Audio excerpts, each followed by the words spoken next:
Pourquoi les disputes des couples reviennent-elles toujours? Aujourd'hui, on va parler du conflit dans le couple. Et pour comprendre ça, je vais vous montrer l'histoire des deux couples réels, deux exemples de couples aux dynamiques complètement différentes. Et vous allez voir que le problème n'est pas celui qu'on croit. Vous êtes prêts? Allez! Donc voici Sandra et Martin. Sur le papier, ils allaient parfaitement ensemble. Elle était une jeune avocate en droit de l'urbanisme et lui aussi était avocat en droit des médias. Quand ils se sont rencontrés, ils passaient leur week-end à découvrir de nouveaux endroits, balades en plein air, sorties au théâtre, camping en montagne et repas improvisés. Très heureux, malgré leur longue journée de travail, ils appréciaient leur spontanéité. Il n'y avait qu'un seul problème. Elle voulait un chiot, lui non. Un an plus tard, il y avait effectivement un chiot, devenu un grand chien joyeux et plein de vie. Mais le mariage était en train de se terminer. Le papier du divorce était déjà signé, ils ont quitté la maison qu'ils avaient achetée ensemble avant de se marier, celle où ils étaient rentrés le soir de leur mariage encore couverts de confettis jetés par les invités. Les disputes avaient commencé simplement par une divergence d'opinion. Il pensait que les chiens représentaient trop de responsabilités, trop de travail et trop d'engagement. Mais son travail l'obligeait à faire des déplacements professionnels et il était souvent absent. Elle, de son côté, restait seule à la maison où elle travaillait de longues heures à distance. Elle se sentait seule et quand il passait la nuit ailleurs, elle avait peur. Alors, elle a décidé qu'elle allait simplement prendre un chiot et le lui offrir en cadeau. Mais il n'a pas changé d'avis. Le conflit a dégénéré. Pour lui, la présence du chiot dans la maison était un rappel constant du fait qu'elle avait complètement ignoré ce qu'il ressentait. Chaque petite chose à propos du chien déclenchait une dispute. Qui devait le sortir, la facture du vétérinaire, elle commençait aussi à remarquer à quel point il en faisait peu à la maison. Très bien, se disait-elle. Elle s'occuperait de la plupart des choses liées au chien. Après tout, c'était son idée. Mais il semblait aussi lui laisser tout le reste des tâches ménagères. Elle disait « J'imagine que c'est encore moi qui va faire la vaisselle ce soir. » Et ça le mettait en colère. Alors il répondait sèchement « Oui, apparemment. » Mais plus tard, pris de remords, il essayait d'en faire plus. Il lançait quelques machines, nettoyait la salle de bain, sauf qu'elle ne le remarquait jamais. À la fin, chacun restait de son côté et il s'est lancé des reproches comme on lance des grenades. Un jour, elle était malade et n'avait pas pu sortir le chien. Il a dû le faire à contre-cœur, plein de ressentiment. Puis, un matin, le chiot a fait ses besoins sous le bureau du mari. Il a dit qu'elle ne le nettoierait pas. Elle a répondu qu'elle ne le nettoierait pas non plus. Ce petit tas de crottes est devenu un symbole, celui d'un conflit figé où personne ne voulait céder. Quand ils ont vendu la maison dans le cadre du divorce, ils ont fait venir des nettoyeurs professionnels qui sont tombés sur les crottes, désormais dures et blanches. Oui, des crottes momifiées. Et pourtant, ce n'était pas vraiment une dispute sur les chiens ni sur le ménage. Cette dispute cachait un problème plus profond, comme un feu alimenté par du pétrole sous la terre. Chacun d'eux avait une intention cachée. Son intention cachée à lui, il voulait la liberté et l'aventure. Son intention cachée à elle, elle voulait une famille, mais il n'avait presque jamais reconnu ses vérités profondes, ni envers eux-mêmes, encore moins l'un envers l'autre. Prenons un autre couple. Voici Nicolas et Louise. Selon eux, ils ne se disputaient jamais. Ces couples avaient tendance à éviter les sujets sensibles. Ils ne voulaient pas blesser l'autre ni se retrouver embarqués dans une discussion difficile. À quoi bon, pensait-il, puisque ce genre de discussion ne semblait jamais aboutir à une véritable solution. Quand ils se sont retrouvés à suivre une thérapie des couples, assis sur le canapé, c'était évident qu'émotionnellement, ils étaient à des kilomètres l'un de l'autre. Oui, ils avaient toujours été polis l'un envers l'autre. Il n'y avait pas de cris dans cette maison, pas de portes claquées, pas de petits tas de crottes de chiens en train de se fossiliser sous un bureau. Et pourtant, à un moment donné, ils s'étaient simplement perdus de vue. Quand ils sont allés voir un thérapeute, ils ont fait une activité classique proposée au couple. Chacun devait faire le point sur ce qu'il savait vraiment de son ou sa partenaire. Des questions simples en apparence. Qui sont les meilleurs amis de votre partenaire? Quels sont les stress qu'il traverse en ce moment? Quels sont ses rêves de vie? Et au fil de la conversation, guidée par le thérapeute, les tensions et les rancœurs ont commencé à remonter, doucement. À mesure qu'ils descendaient la liste, une chose est devenue évidente. Ils étaient incapables de répondre à la plupart des questions.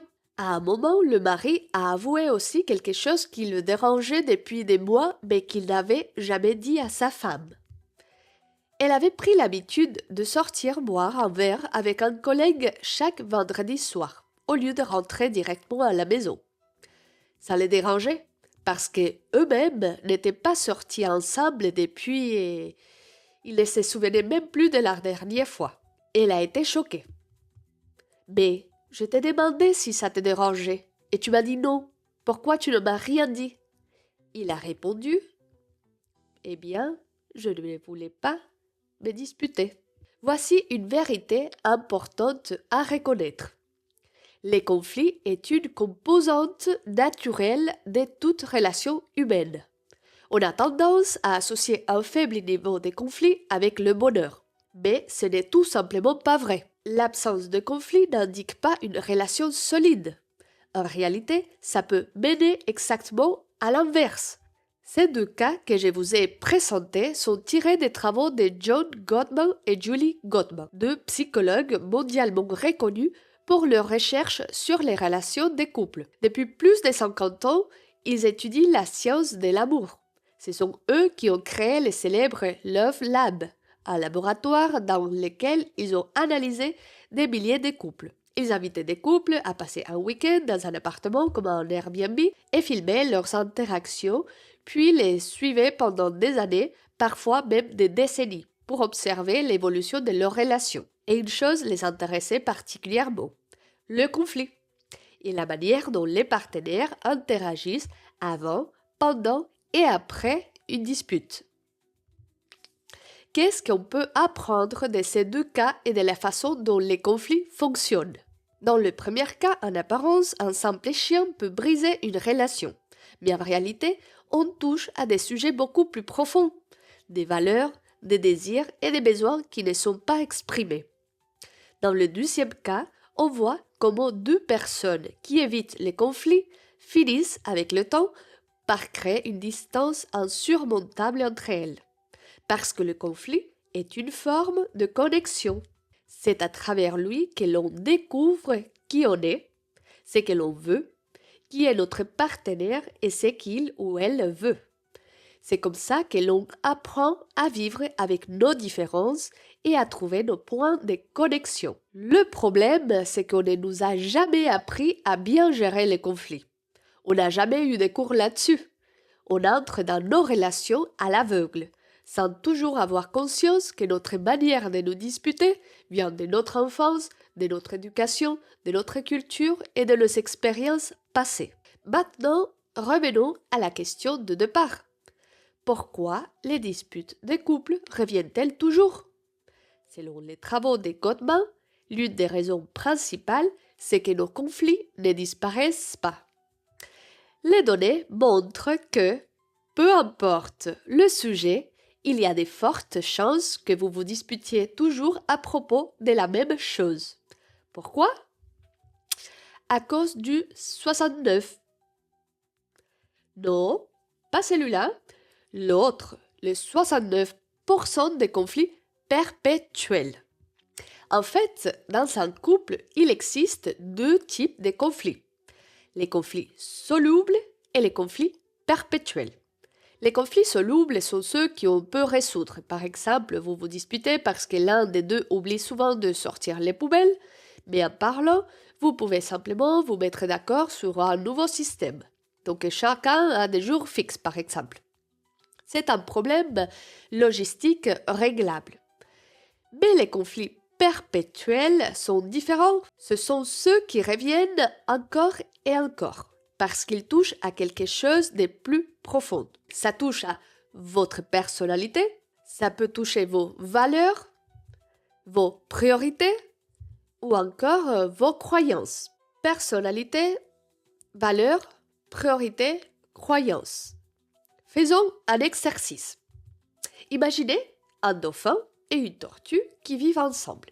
Donc le dauphin est rapide, énergique, toujours en mouvement, tandis que la tortue avance lentement, tranquillement, détendue.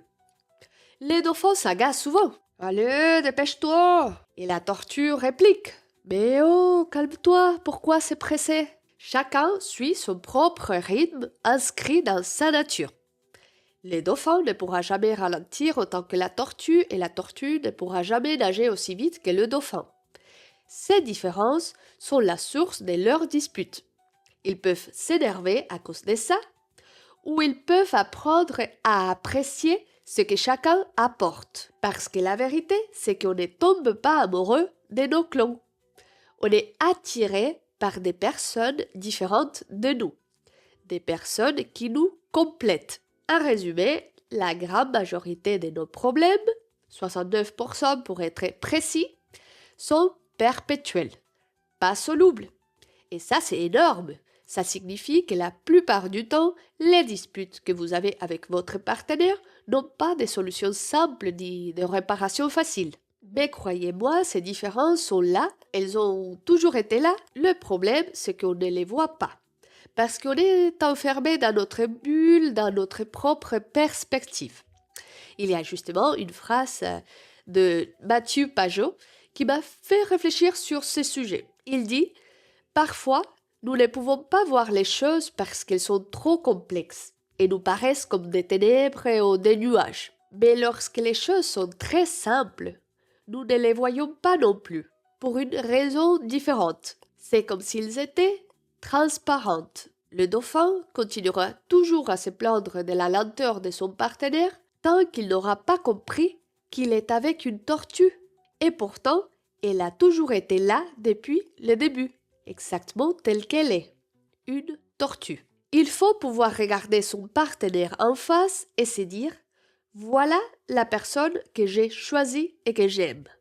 Elle a des qualités, des forces, des vertus, mais aussi des défauts, des limites et des problèmes. Ensuite, libre à vous de voir comment avancer ensemble, comment vous adapter, comment vous aider mutuellement. Peut-être même lui acheter un moteur pour nager plus vite. Mais avant tout, il faut déjà commencer par accepter que c'est une tortue. En tant que vous refusez de voir la réalité, vous continuerez à vous disputer contre sa nature. Donc jusqu'ici, on a vu les travaux de Gottman. Cette idée que les conflits cachent souvent un sujet plus profond. Donc une différence de personnalité, des valeurs, des priorités ou des croyances. Pour ça, je vous laisse également une autre vidéo juste ici si vous voulez un exercice plus concret pour mieux gérer vos conflits de couple. Pensez à vous abonner. Et voilà, Mama Chulita vous dit au revoir. Ciao!